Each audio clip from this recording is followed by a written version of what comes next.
یہاں تک کہ آج کی خواتین بھی وہ کرنے کی خواہش مند ہوں گی جو انہوں نے 1400 سال قبل کر دکھایا۔ برطانیہ کے شہر مانچسٹر کے ایک امام اسد زمان کے یہ الفاظ حضرت خدیجہ کے بارے میں تھے، جو سن 555 میں اس علاقے میں پیدا ہوئی جہاں آج سعودی عرب ہے۔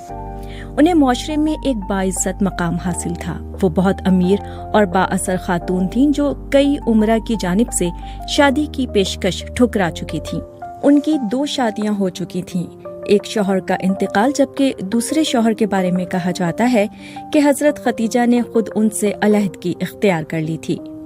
انہوں نے طے کر لیا تھا کہ اب وہ شادی نہیں کریں گی، لیکن ان کا یہ ارادہ اس وقت بدل گیا جب وہ اس شخصیت سے ملیں جو ان کے تیسرے شوہر بنے۔ انہوں نے اس شخصیت میں ایسی شاندار خصوصیات دیکھیں کہ شادی کے بارے میں ان کا ذہن تبدیل ہو گیا۔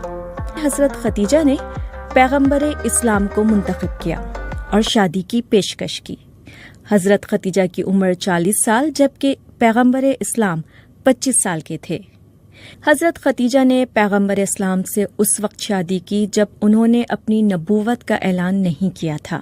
نیو یارک یونیورسٹی میں قدیم مشرق وسطی کی تاریخ کے پروفیسر رابرٹ ہولینڈ کہتے ہیں کہ حضرت خدیجہ کی شخصیت کی تفصیلی تصویر پیش کرنا مشکل ہے۔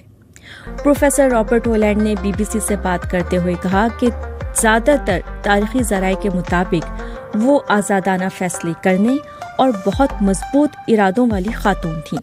حضرت خدیجہ ایک ایسے کامیاب تاجر کی بیٹی تھیں جس نے اپنے خاندانی کاروبار کو ایک وسیع کاروباری سلطنت میں تبدیل کر دیا تھا۔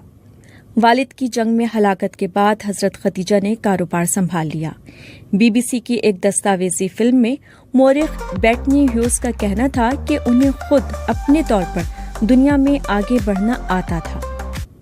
ان کے بقول حقیقت میں ان کی کاروباری ذہانت نے ہی انہیں اس راستے پر ڈالا جس نے آگے چل کر دنیا کی تاریخ بدل دی۔ یونیورسٹی آف لیڈز میں اسلامی تاریخ کی ایسوسیٹ پروفیسر فوزیہ بورا کے مطابق حالانکہ ان کی دولت کا ایک بڑا حصہ انہیں وراثت میں ملا تھا، لیکن خود ان کی کوششوں سے ان کا کاروبار بہت وسیع ہوا تھا۔ پروفیسر فوزیہ کے الفاظ میں وہ خود انفرادی طور پر بھی ایک کامیاب کاروباری خاتون تھیں جن میں بہت خود اعتمادی تھی۔ وہ اپنے کاروبار کے مختلف کاموں کے لیے لوگوں کی خدمات حاصل کرتی تھیں۔ پھر انہیں ایک ایسے شخص کے متعلق معلوم ہوا جس کے بارے میں لوگوں کا کہنا تھا کہ وہ بہت ایماندار اور محنتی ہے۔ حضرت خدیجہ نے اس شخص سے رابطہ کیا اور ان سے اپنے ایک تجارتی قافلے کی سربراہی کرنے کا کہا۔ جلد ہی وہ اس شخص کی مداح ہو گئیں۔ حضرت خدیجہ پیغمبر اسلام سے اس قدر متاثر ہوئیں کہ انہوں نے ان سے شادی کا فیصلہ کر لیا۔ حضرت خدیجہ سے شادی کے بعد پیغمبر اسلام کو اپنے مقصد کے لیے زبردست استحکام اور معاشی مدد ملی۔ کہا جاتا ہے کہ پیغمبر اسلام اور حضرت خدیجہ کے ہاں 4 اولادیں ہوئیں، لیکن ان میں سے صرف ایک بیٹی ہی زندہ رہیں۔ مسلم انسٹیٹیوٹ آف لندن کی پروفیسر رانیہ حافظ کہتی ہیں کہ سماجی تناظر میں اگر دیکھیں تو وہ ایک کثرت ازدواج والا معاشرہ تھا۔ اس زمانے میں زیادہ تر مردوں کی کئی بیویاں ہوا کرتی تھیں، لیکن جب تک حضرت خدیجہ زندہ رہیں پیغمبر اسلام نے دوسری شادی نہیں کی۔ حضرت خدیجہ کی طرح پیغمبر اسلام بھی قریش قبیلے میں پیدا ہوئے اور پروان چڑھے تھے۔ یہ وہ وقت تھا جب اس علاقے میں اکثر لوگ کئی خداؤں کی عبادت کرتے تھے۔ جب پیغمبر اسلام کو روحانی تجربات کا سلسلہ شروع ہوا اور وہ مکہ کے قریب پہاڑوں پر جا کر مراقبہ کرنے لگے تو ان کی شادی کو کئی برس ہو چکے تھے۔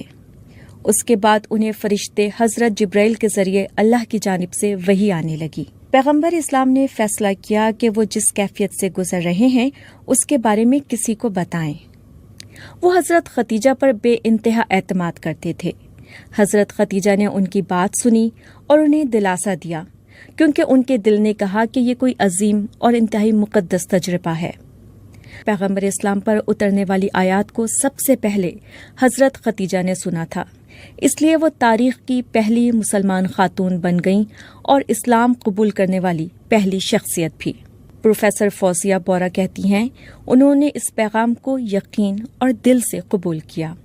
مورخ بیٹنی ہیوز کا کہنا ہے کہ میرے خیال میں حضرت خدیجہ کی حمایت سے پیغمبر اسلام کو اپنا پیغام عام کرنے اور اپنے قبیلے کی اشرافیہ کی مخالفت کا مقابلہ کرنے میں بہت مدد ملی۔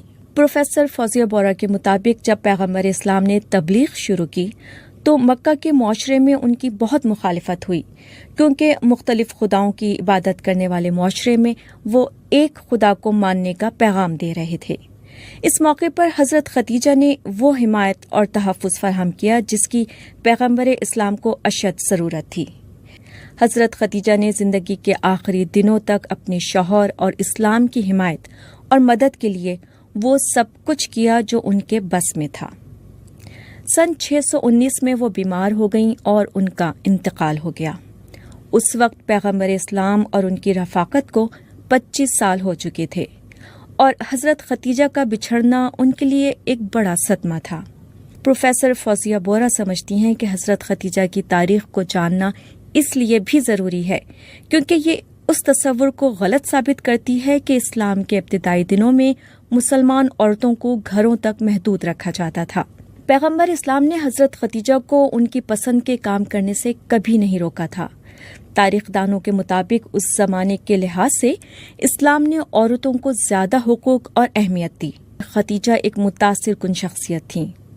اس طرح پیغمبر اسلام کی بیٹی حضرت فاطمہ اور دوسری بیوی حضرت عائشہ بھی ایسی ہی شخصیات میں شامل ہیں۔ یہ دانشور خواتین تھیں جنہوں نے اسلام کی ترویج اور اسلامی معاشرے کے قیام میں بہت اہم کردار ادا کیا۔ پروفیسر ہولینگ کہتے ہیں کہ جب وہ پڑھانے کی غرض سے پاکستان آئے تو اس دوران انہوں نے حضرت خدیجہ کی ایک رول ماڈل کی حیثیت سے تعریف ہوتے دیکھی۔ وَمَرْيَمَ ابْنَتَ عِمْرَانَ الَّتِي، اور مریم جو کہ بیٹی تھی عمران کی، احسنت فرجہا، انہوں نے اپنی عصمت کو محفوظ رکھا، اپنی عزت کی حفاظت کی، فَنَفَخْنَا فِيهِ مِن رُوحِنَا، اور ہم نے ان میں اپنے اندر سے روح پھونک دی، یعنی عیسیٰ ابن مریم ان کو عطا کیے۔ اور آپ کو پتہ ہے کہ عیسیٰ ابن مریم روح اللہ ہے، اس حوالے سے کہ ان کا باپ نہیں تھا، اللہ نے مرزانہ طور پہ ان کی پیدائش کی ماں کے ذریعے۔ وَصَدَّقَتْ بِكَلِمَاتِ رَبِّهَا، اور وہ تصدیق کرنے والی تھی اپنے رب کے کلمات کی۔ کون کلمات؟ حضرت عیسیٰ ابن مریم۔ وَكُتُبِهِ، اور اس کی کتابوں کی۔ وَكَانَتْ مِنَ الْقَانِتِينَ، اور وہ فرمانبردار تابع فرمان لوگوں میں سے تھی سیدہ مریم سلام اللہ علیہا، علیہم السلام اجمعین۔